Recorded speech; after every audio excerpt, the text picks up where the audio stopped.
السلام عليكم ورحمة الله وبركاته.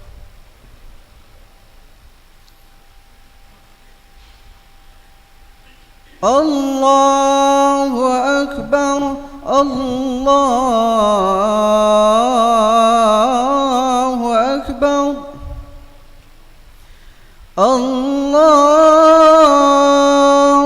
أكبر الله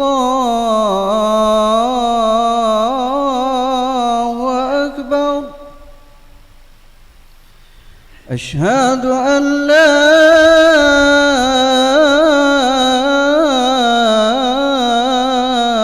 إله إلا الله.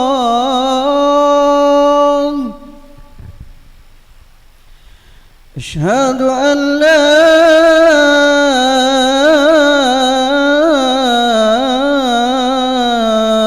إله إلا الله.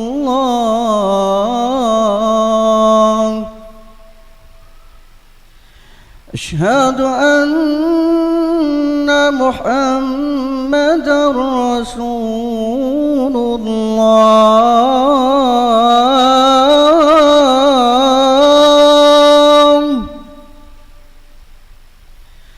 أشهد أن محمدًا رسول الله.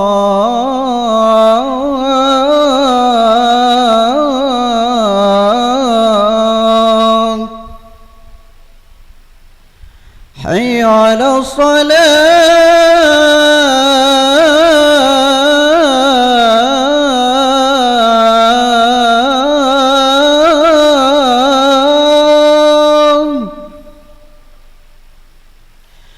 حي على الصلاة.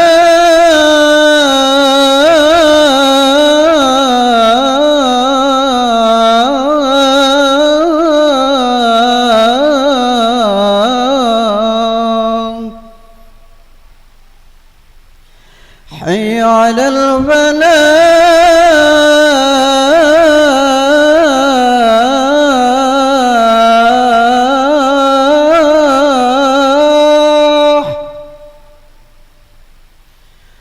حي على الفلاح.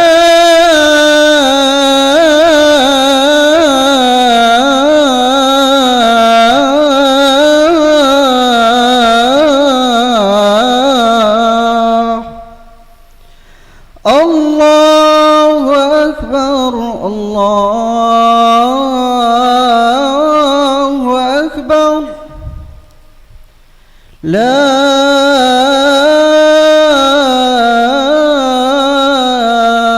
إله إلا الله.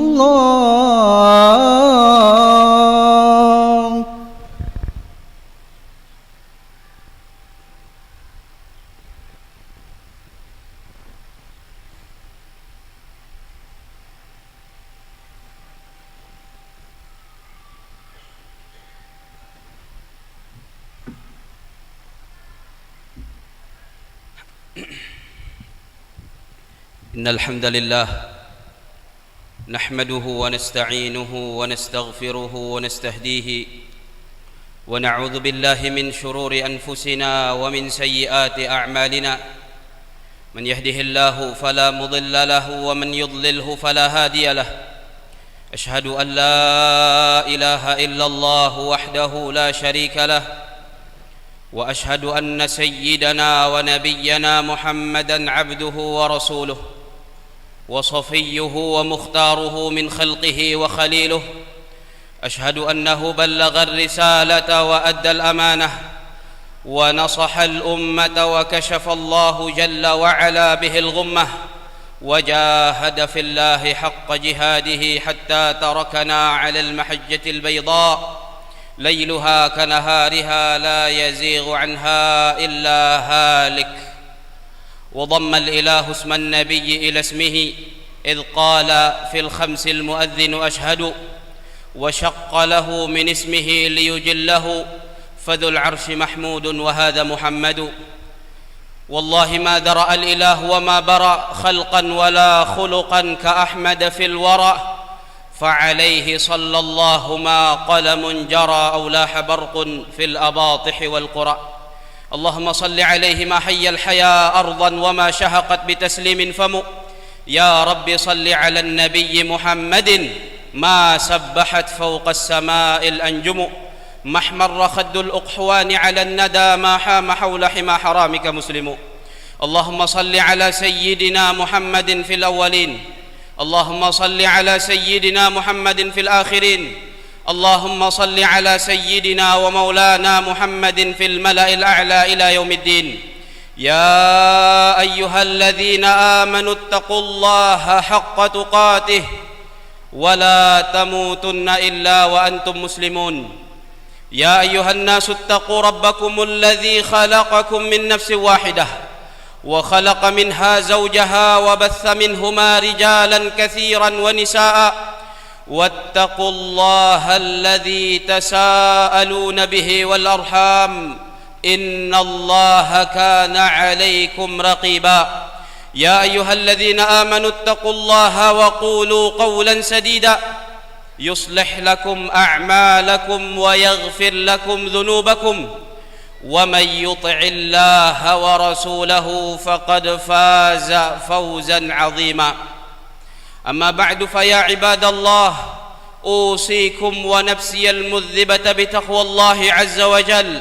فاتقوا الله عباد الله فإن في تقواه السعادة الأبدية في الدنيا والآخرة. Ma'asyiral muslimin, jamaah salat Jumat yang mudah-mudahan dirahmati Allah Subhanahu wa taala. Dari atas mimbar ini di hari yang mulia hari Jumat, saya mengajak kita semua untuk senantiasa meningkatkan ketakwaan kepada Allah Rabbul Izzati wal Jalalah dengan bersungguh-sungguh menjalankan perintah-perintah Allah dan menjauhi larangan-larangan Allah Subhanahu wa taala.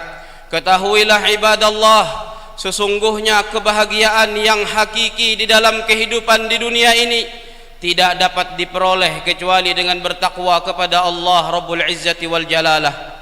Dan ketahuilah ibadallah, sesungguhnya keselamatan setiap orang dari kita di yaumil qiyamah kelak itu tidak akan didapat kecuali dengan bertakwa kepada Allah Jalla fi'ulah di dalam menjalani kehidupan di dunia ini. Ma'asyiral muslimin, jemaah salat Jumat yang mudah-mudahan dirahmati Allah Subhanahu wa taala. Saya rasa kita semua memiliki sendal. Dan tadi ketika kita melangkah ke masjid ini, kita memakai sendal kita masing-masing. Kita perlu pada suatu waktu untuk melihat sendal yang kita gunakan. Kemudian kita melihat tali sendal itu seberapa dekat tali sendal kita masing-masing dengan tubuh kita. Tali sendal yang ada pada sendal kita itu sangat dekat sekali dengan tubuh kita masing-masing. Bahkan tali sendal tersebut menempel di kaki-kaki kita masing-masing. Artinya tali sendal setiap orang dari kita sangat amat dekat dengan tubuhnya.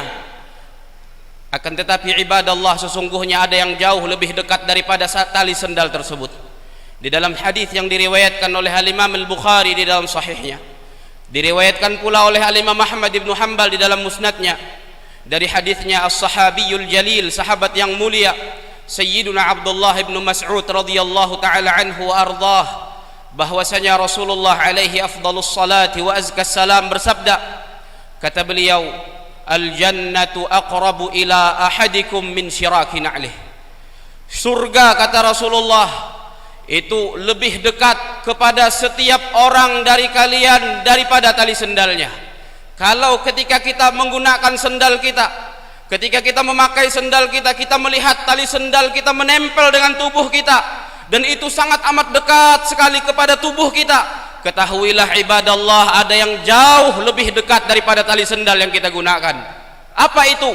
Surganya Allah Rabbul Izzati wal Jalalah, yang saya yakin setiap orang dari kita mengimpikan untuk memijak masuk ke dalam surganya Allah Subhanahu wa taala. Tidak ada seorang pun dalam kehidupan di dunia ini yang mengaku beriman kepada Allah, yang memeluk agama Islam, kecuali dia ingin di akhirat kelak masuk ke dalam surganya Allah yang hanya menyuguhkan kenikmatan dan kebahagiaan. Maka surga dikabarkan oleh Nabi di dalam hadis yang sahih tersebut bahwasanya ia sangat dekat dengan setiap orang dari kita. Bahkan kita sebagai manusia keturunan Nabiullah Adam alaihi salatu wassalam, bahwasanya bangsa manusia itu memiliki DNA surga. Kenapa? Karena Nabi Adam alaihi salatu wassalam itu diciptakan oleh Allah di dalam surga, ditempatkan oleh Allah di dalam surga, kemudian diturunkan ke atas muka bumi ini. Artinya DNA kita, bahwasanya tempat asal kita, kampung halaman asli kita adalah surga. Maka oleh karena itu, dalam menjalani kehidupan di dunia ini, kita harus berusaha semaksimal mungkin untuk bisa kembali ke tempat asal datuk moyang kita, Nabiullah Adam alaihi salatu wassalam, yaitu surganya Allah subhanahu wa ta'ala. Apalagi secara khusus kita umatnya baginda Nabi Muhammad alaihi afdalus salati wa azkas salam, dikabarkan oleh beliau adalah umat yang paling banyak mendapatkan jatah surga. Rasulullah alaihi salatu wassalam di dalam hadis yang sahih mengatakan tentang jumlah penghuni surga atau jumlah penduduk surga. Kata Rasulullah sallallahu alaihi wa ala alihi wa sahbihi wasallam, inna ahlal jannati 20 wa mi'atu saf, sesungguhnya penduduk surga semuanya berjumlah 120 saf. Tahukah jemaah, dari 120 saf itu berapa yang Allah sediakan untuk umat Nabi Muhammad alaihi afdalus salati wa azkas salam? Nabi sallallahu alaihi wasallam melanjutkan hadis itu, "Thamanuna minha min hadhil ummah", 80 saf, 80 barisan itu menjadi jatah umat Nabi Muhammad sallallahu alaihi wasallam, wa arba'una minha min sairil umam, dan 40 yang tersisa itu kata Rasulullah sallallahu alaihi wasallam dibagi-bagi untuk umat-umat nabi-nabi yang terdahulu. Umat Rasulullah sallallahu alaihi wasallam memiliki jatah paling banyak. Dan di dalam hadis lain Nabi sallallahu alaihi wasallam mengabarkan bahwa beliau mengatakan, kullu ummati yadkhulunal jannah, setiap umatku akan masuk ke dalam surga, illa man aba, kecuali orang yang enggan masuk surga. Apakah ada orang yang tidak mau masuk surga dari umat Nabi Muhammad? Apakah ada orang yang tidak memimpikan masuk surga dari umat Nabi Muhammad? Para sahabat menanyakan hal yang sama kepada baginda Rasulullah alaihi afdalus salati wa azkas salam. Mereka mengatakan, qalu ya Rasulullah, wahai Rasulullah, wa may ya'ba, barang siapa yang enggan masuk surga wahai Rasulullah. Dia beramal di dunia, dia beribadah di dunia, dengan ibadah tersebut, dengan amal tersebut pasti dia memimpikan surga, pasti dia berangan-angan masuk surga. Lalu kata Nabi alaihi salatu wassalam, ada orang-orang yang ternyata enggan masuk surga. Ada umat ini, umat Nabi Muhammad sallallahu alaihi wasallam yang ternyata tidak mau masuk surga. Kata Rasulullah alaihi afdhalus salati wa azkas salam, man ata'ani dakhalal jannah, barang siapa yang taat patuh kepadaku maka dia akan masuk surga. Wa man asani faqad aba, dan barang siapa yang bermaksiat kepadaku, barang siapa yang tidak mau patuh kepadaku, siapa yang tidak mau mengikuti perintah-perintah Nabi Muhammad, siapa yang tidak mau mengikuti petunjuk-petunjuk Nabi Muhammad, yang tidak mau menjalankan apa yang disuruh oleh Nabi Muhammad, yang tidak mau meninggalkan apa yang dilarang oleh Nabi Muhammad, maka orang seperti itulah dari umat beliau yang sebenarnya tidak mau dan enggan masuk ke dalam surganya Allah subhanahu wa ta'ala. Ma'asyiral muslimin, jemaah salat Jumat yang dirahmati Allah, surga yang tadi disampaikan begitu dekat, bahkan lebih dekat dari tali sendal kita. Jangan kita jauhkan dengan maksiat dan dosa kepada Allah subhanahu wa ta'ala. Jangan kita jauhkan dengan meninggalkan sunnah-sunnah Nabi Muhammad sallallahu alaihi wasallam. Rawat kedekatan surga dengan kita, jaga kedekatan surga dengan kita. Dengan apa? Dengan ketaatan kepada Allah Rabbul Izzati wal Jalalah, dengan mengikuti sunnah-sunnah baginda Nabi Muhammad sallallahu alaihi wasallam. Dengan demikian kita akan semakin dekat dan semakin dekat kepada surganya Allah Rabbul Izzati wal Jalalah. Jadi surga begitu dekat.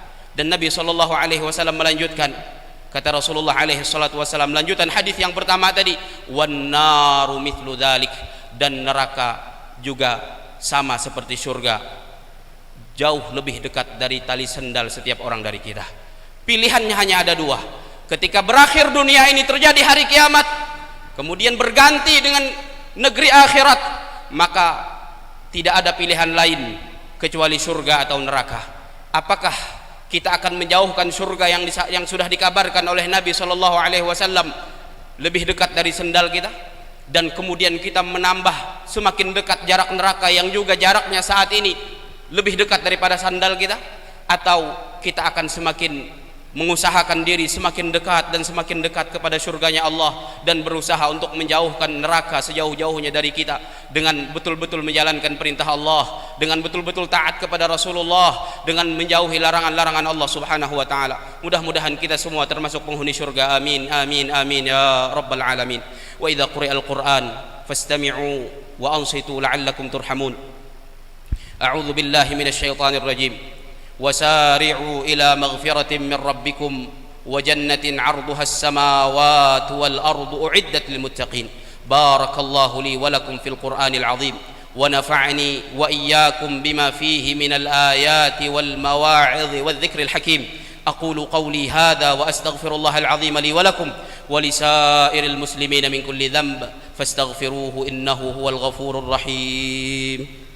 اللهم صل وسلم وزد وأنعم وتفضل وبارك بجلالك وكمالك على أشرف عبادك سيدنا ومولانا محمد وعن كل صحابة رسول الله أجمعين.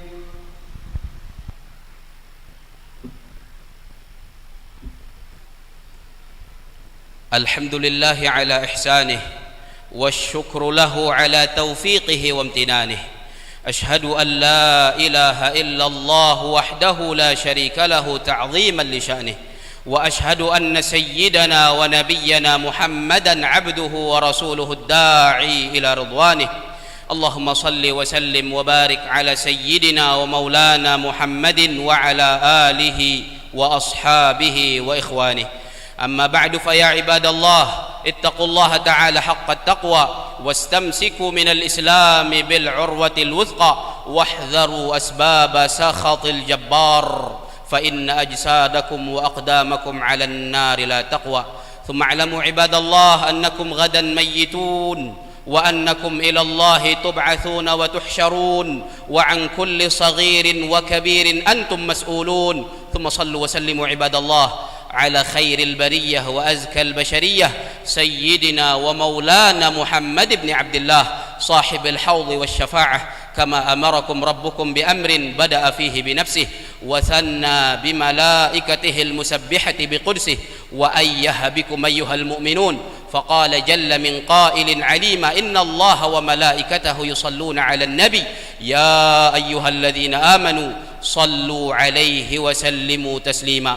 اللهم صل وسلم وبارك وكرم ومجد وعظم وتكرم وتحنن على سيدنا ومولانا محمد صاحب الوجه الأنور والجبين الأزهر وعلى آله وصحبه والتابعين. وارض اللهم عن الخلفاء الأئمة الحنفاء ساداتنا أبي بكر الصديق وعمر الفاروق وعثمان ذي النورين وعلي أبي الحسنين وعن الستة الباقين من العشرة المبشرين بالجنة ساداتنا طلحة بن عبيد الله وسعيد بن زيد وسعد بن أبي وقاص وعبد الرحمن بن عوف وأبي عبيدة عامر بن الجراح والزبير بن العوام وعن بقية الصحابة والتابعين وتابع التابعين ومن تبعهم بإحسان إلى يوم الدين، وعنا معهم برحمتك ومنك وجودك وكرمك وإحسانك يا أكرم الأكرمين. اللهم أعز الإسلام والمسلمين، اللهم أذل الشرك والمشركين ودمر أعداءك أعداء الدين، اللهم انصر دينك وكتابك وسنة نبيك وعبادك المؤمنين. اللهم آمنا في أوطاننا، اللهم أصلح أئمتنا وولاة أمورنا واجعل ولايتنا هذه في من خافك واتقاك واتبع رضاك يا رب العالمين. اللهم من أرادنا وأراد ديننا وأراد بلدنا وسائر بلاد المسلمين بسوء فأشغله بنفسه ورد كيده في نحره واجعل تدبيره تدميرا عليه يا رب العالمين. اللهم رد عنا شر الأشرار وكيد الفجار وشر طوارق الليل والنهار. اللهم اجعل هذا البلد بلدا يعز فيه أهل طاعتك ويهدى فيه أهل معصيتك ويؤمر فيه بالمعروف وينهى فيه عن المنكر. اللهم اجعل هذا البلد آمنا مطمئنا طيبا مطيبا مباركا سخاء رخاء وسائر بلاد المسلمين. اللهم ادفع عنا البلاء والوباء والربا والغلا والخمر والزنا والفواحش والسيوف المختلفة والمحن وسوء الفتن ما ظهر منها وما بطن عن بلدنا هذا خاصة وعن سائر بلاد المسلمين عامة يا رب العالمين. اللهم إنا نسألك الجنة، اللهم أدخلنا الجنة، اللهم إنا نسألك الفردوس الأعلى من الجنة، اللهم أدخلنا وآباءنا وأمهاتنا وأجدادنا وجداتنا جنتك يا أرحم الراحمين. اللهم اغفر لوالدينا، اللهم ارحم والدينا، ارحمهم أحياء وأمواتا. اللهم من كان منهم حيا فألبسه يا رب لباس الصحة والعافية، ومن كان منهم تحت التراب فصب عليه رحمتك صبا يا أرحم الراحمين. اللهم اغفر للمؤمنين والمؤمنات والمسلمين والمسلمات الأحياء منهم والأموات إنك سميع قريب مجيب الدعوات. عباد الله، إن الله يأمر بالعدل والإحسان وإيتاء ذي القربى وينهى عن الفحشاء والمنكر والبغي يعظكم لعلكم تذكرون. فاذكروا الله العظيم يذكركم واشكروه على نعمه يزدكم واسألوه من فضله يعطكم ولذكر الله أكبر والله يعلم ما تصنعون. أقيم الصلاة.